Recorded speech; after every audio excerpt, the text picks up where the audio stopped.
Alright, last time we changed the air filter on my Jeep Cherokee. This time we're going to change the air filter on my wife's 2005 Ford Taurus SE. I know it's two air filters back to back, pretty easy peasy, but it's content. I almost forgot to even do my intro video. You see, it's nighttime out here. The video is going to be in the daytime. So I hope this helps someone. If it does, I'm glad to help, and y'all have a good one. Thank you.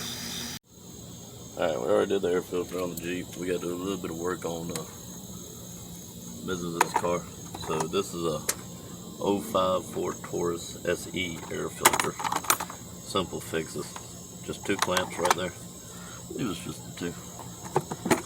Take that up. Of course, they're nasty as hell. Take that out.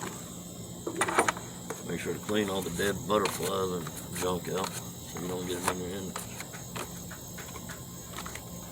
Put the new one in. Easy peasy. There's two clips. They need to make sure they go in down there. Should be pretty standard. Alright. Make sure we're in there good. And like so.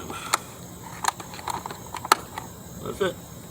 Changing the air filter on 05 Ford Taurus SE. Appreciate it. Thank you.